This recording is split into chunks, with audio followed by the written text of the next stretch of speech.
Welcome to Baoism Unveiled, the podcast that explores the diverse tapestry of human spirituality and the wisdom found in Baoism. I'm your host, C.D. Demiscio, and today we have a fascinating guest joining us on this exploration, my friend Greg. Before we dive in, let's start with the basics. A Bao Ji is a teacher who teaches you something that makes your life better in a spiritual sense. Rocks is a practice that makes your life better in a spiritual sense. Talks is a practice that makes your life worse in a spiritual sense. I always like to mention those things first. Greg, how are you today? I'm doing great, CD. Can you share a bit about your background and maybe tell us a little bit about your own spirituality or your faith? No, certainly. Happy to. I don't consider myself a particularly spiritual person, but I do believe that everyone is on a spiritual journey, whether they acknowledge it or not. And spirituality is an aspect of all of our lives. I'm Jewish. That's an ethnicity and also a faith tradition, which I practice. And there are a variety of streams of Judaism. I identify most with probably the conservative or egalitarian stream, but Judaism is a lot more flexible in its divisions than some other, like Christianity, from what I understand. So that's really where I'm coming from. Who would your spiritual authorities be, or your spiritual teachers, or the Bao Ji that you have learned important lessons about life and this world from? Everyone I've ever met has influenced my journey in some way or another. All of the authors I've ever read, various characters in books that I've read, there's so much source of spirituality in the world, and it comes from other people, and it comes from nature, and it comes from within, and it comes from without. So it's really, I would have to say it's everywhere, and it's hard to nail down specific individuals. I consider you to be a Bao Ji of mine, if that's a proper use of the term, because It is. Thank you. because seeing how you're systematizing your spirituality and universalizing it and allowing other people to explore it with you is part of the inspiration that I'm feeling at the moment in my own journey. So I wanted to thank you for that. Thank you so much. I'm actually, I think, blushing. I really appreciate you saying that. You're an author. You've written a number of books, and you've also had a big focus in mythology. And so I wonder if maybe one of your Bao Ji might be a mythological figure or somebody who's really explored mythology. Is that someplace where you've found inspiration in your own journey? I definitely vibed with Homer, the Homeric tradition. And by the Homeric tradition, the current scholarly belief is that there was a school of storytellers who carried on a tradition in the ancient world of telling this epic tale, some of which we still have. The Iliad and the Odyssey are part of an epic cycle that most of which is lost to us. But Homer being an actual historical person is part of the myth of Homer. And there's a mythology around Homer, whereas probably the reality is that there were many Homers over centuries of time who learned from each other and learned the craft of telling this story to various audiences around the Aegean. Oh, that's fascinating. I've never heard that. So the idea is that maybe the stories, the Iliad, the Odyssey, and others, were original stories that came from someone named Homer. And then these stories were told by other storytellers and enhanced or maybe even invented in the style of Homer later on. Is that right? These are stories that developed over time and probably had deeper roots within Proto-Indo-European traditions. Possibly we can see cognates of them in Indian mythology in the Mahabharata. We could see echoes of it in Celtic mythology, and probably originally that all came from just people sitting around campfires telling stories, and then eventually spreading out across Europe and into South Asia, and taking those stories with them and developing them for their own communities. Wow. That is super fascinating. You remind me with sitting around the fire, one of my favorite quotes, and I don't know who originally said it. I think it's Native American. It's not that the storyteller tells the story, but that the story finds the storyteller. I like that. I like thinking about the story being something that lives and breathes and grows and evolves on its own, and then finds a root for its telling. Yeah, kind of fascinating because I mean, you and I are both storytellers. I've felt that way about stories in the past, that more I was found by a story and then the story used me as a vehicle to tell it rather than the other way around. Baoism might be a good example of that as well. As a storyteller, that resonates with me, and everything that you just said resonates with me. What I would love to hear is, I'm familiar with Homer. I've read the Odyssey. One of my favorite movies is based on the Odyssey. And I know there's the Minotaur and the Medusa and all this stuff, but is there a spiritual significance to these stories? Actually, there was in the classical Greek world. There was this belief that there was an age of heroes. There were many ages of mankind, and there was some period that was greater than the present age, and the gods conspired to get all the heroes to war with each other to knock them down a peg. And historically, that kind of coincides with the Bronze Age collapse that took down civilizations around the Mediterranean around 1200 BC. So echoes of real history might be reenacted within this war story. Fascinating. What are some of the spiritual lessons that resonate in Homeric tales? Things that people might be able to put into their lives and make their lives better today. Do things like that exist?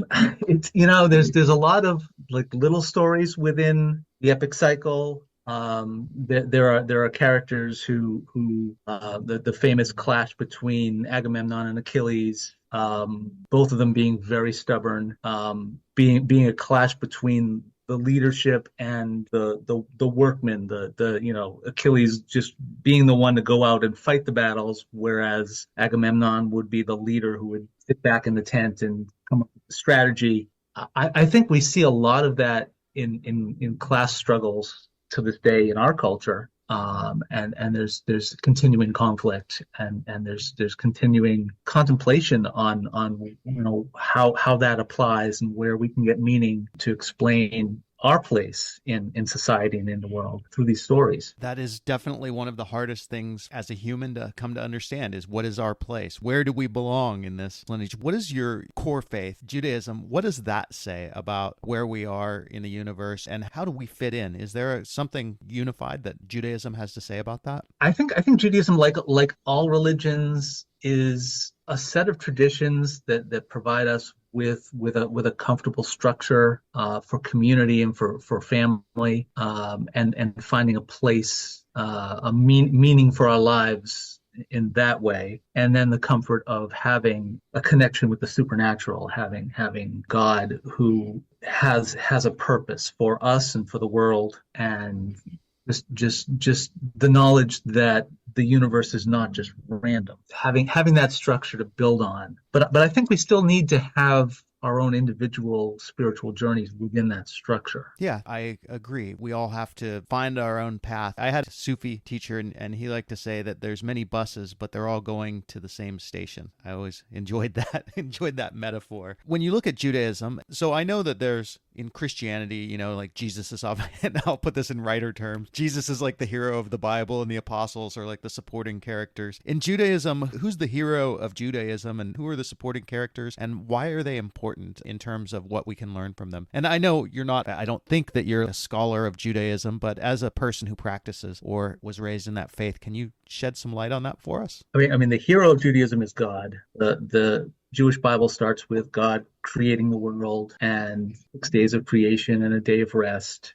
And then we get into human history, and various chapters have, there's Noah, and there's Adam and Eve, and there's Abraham and those generations. And then there's Moses, and Moses is the great teacher because he was the one who received the Torah, God's instruction, on Mount Sinai in the desert. So if you're looking for a singular hero, human hero, it's probably either going to be Abraham or Moses. Okay. But the thing that Moses did was he got too full of himself and credited himself with some of the miracles that really were coming from God, and so he was not allowed to enter the promised land. That was his punishment. I didn't know that. So Moses was like, I did these things, and God was like, no, you didn't. So you don't get to come to, the better world. Exactly what it is. And that's really the ultimate lesson of Moses, don't get too full of yourself, because really you are channeling the divine. You are not the divine yourself. So he was allowed to stand up on at the border of the promised land, look into the promised land, see it, and then know that the people he guided would be going there, but he himself, his life ended then. And yeah, that's really the lesson of that's his lesson. Wow. And At least that's what I take from it. I think other people take various lessons. I feel like that's a super important lesson. Moses is a Bao Ji then, but not necessarily a super positive figure because he made some big mistakes. Well, he's about G, and if he could make a mistake and be called accountable, anyone can, because he is, in Judaism at least, the ultimate Bao Ji, because he received the law and he brought the tablets down from the mountain and he scolded the people when they were worshiping idols, and he performed the miracles that convinced Pharaoh to let the people go. And it's and then even that was not enough for him to be able to put himself forward as this great, this greatest of great prophets, who greatness comes from him. Yeah, really, he's built up as a lesson for the lesser Baojis, I would, in the Baoism terminology. I love this. This is the reason why this podcast exists. That's such a powerful lesson. So Abraham was another one that you mentioned as an important Bao Ji in the Jewish Bible. What about the lessons of Abraham? What was his major teaching? Abraham was famous for his hospitality. He was very open to people. He had a tent out in the desert that had openings in all four directions so that he could welcome people coming from everywhere. He is the patriarch of the Jewish people and also the Arab people. He's considered the first Jew. And my reading of Abraham is, sometimes he comes off as very heroic and very selfless. He can advocate on behalf of, for example, the people of Sodom and Gomorrah. He advocated for not destroying Sodom and Gomorrah when God shared his plans, out of the compassion that he might feel for a very small number of good people who might be living among the multitude of, according to the Bible, horrible people who live there. And God listened to him and allowed him to put forth some effort to try to find those people. Perhaps knowing that he wouldn't find them, but he seemed to have like a sort of a special relationship with God. God would ask him impossible favors. He would say, "Sacrifice your firstborn son," and he would do it without question. There's a lot there to parse and to analyze. Let's take a step then. In Baoism, we talk about rocks, which are positive actions, and talks, which are negative actions. In Judaism, are there any particular, I guess we can start with the negative actions. Are there any particular negative actions that people shouldn't take, or that Judaism says these are bad for you, do not do this? Well, don't eat pork and don't eat cheeseburgers, I guess.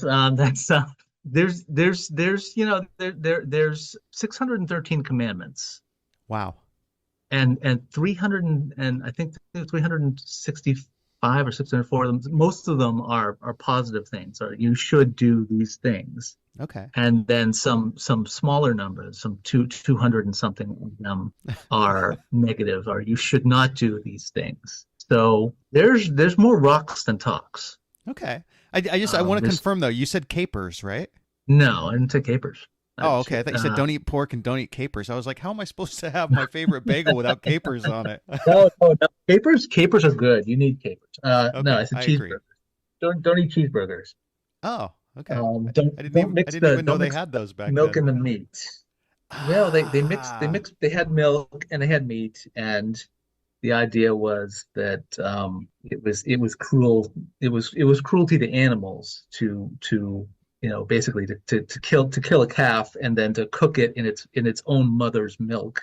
Even though you might drink the milk, you might eat the calf, but to do that together was really cruel to the It's animals. too Just far. just Yeah. spiritual. It's not.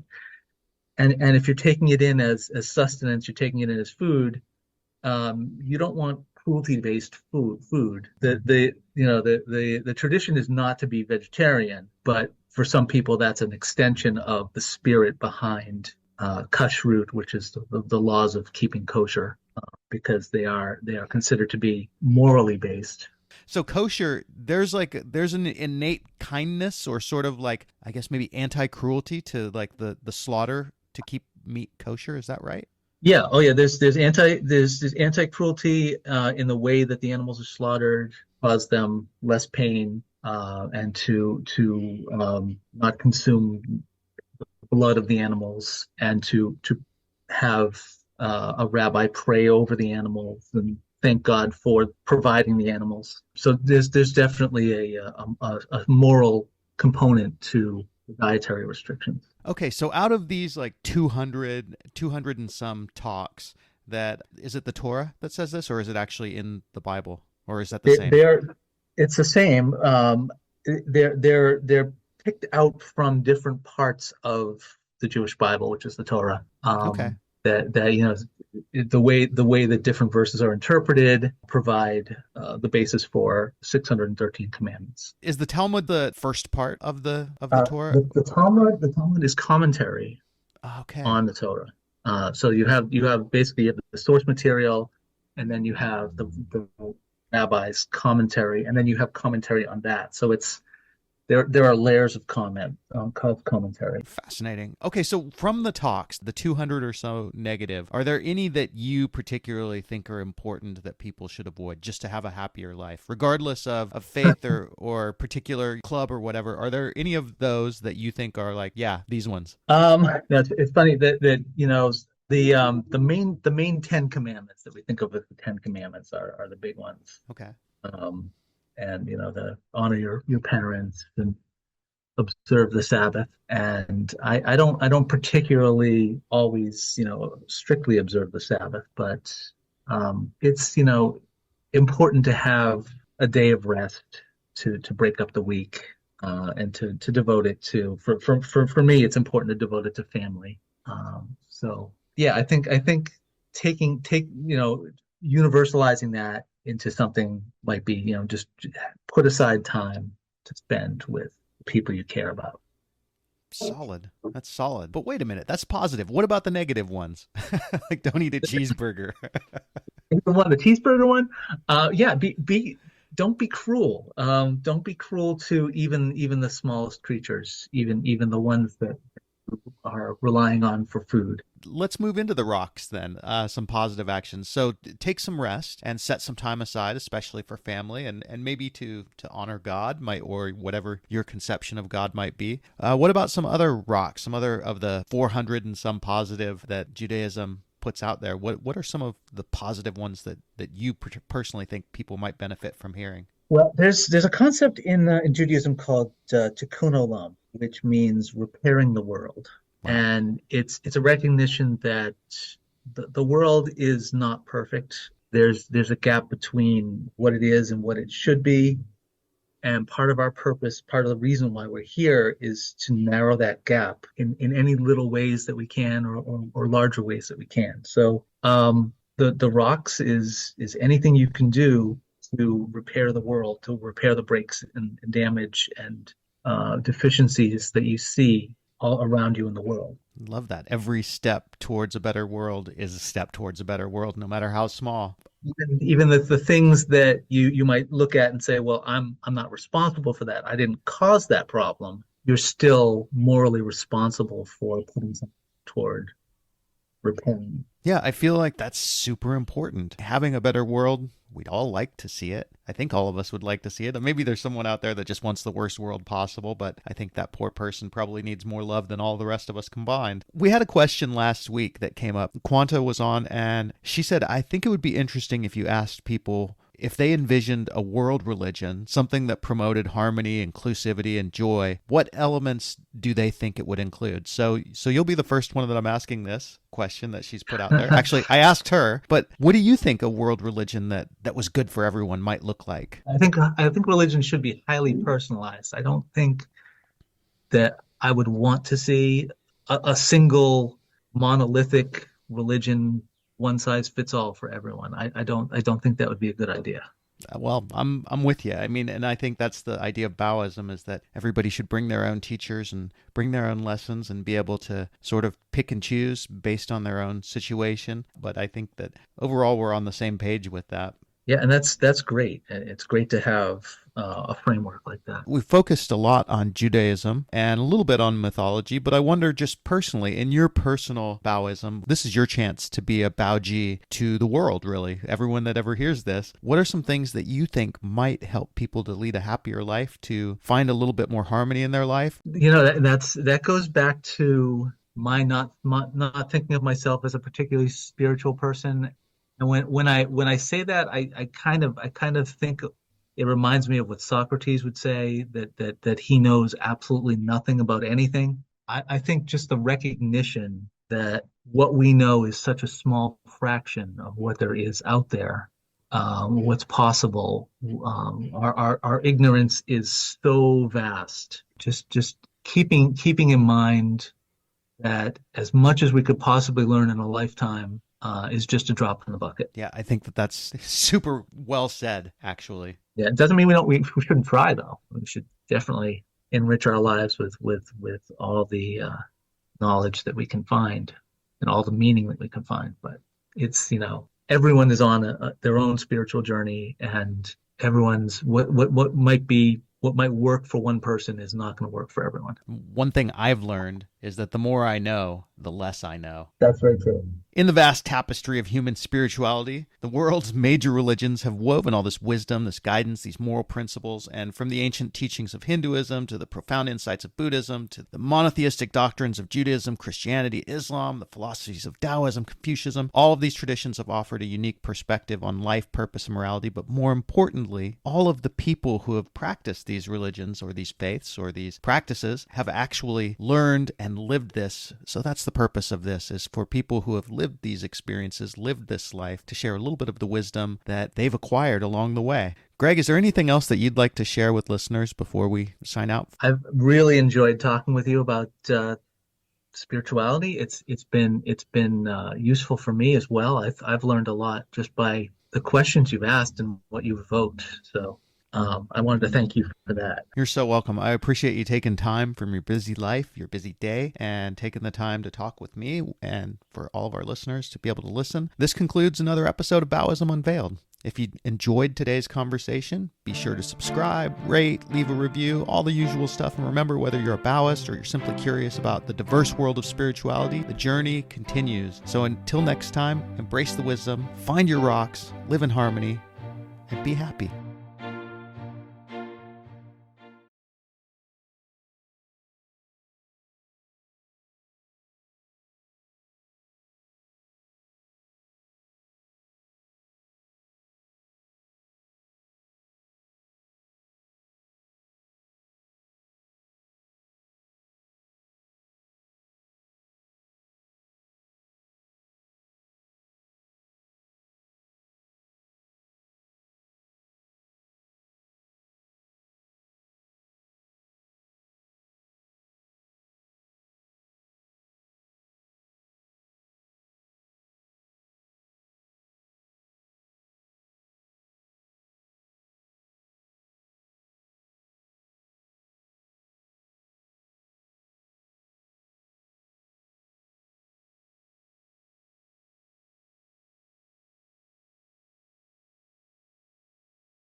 To subscribe to the Baoism newsletter and our podcast, this one at baoism.substack.com. That's BAOISM.substack.com. Stay connected as we continue unveiling the diverse facets of Baoism, and we keep featuring captivating guests like our friend Quanta.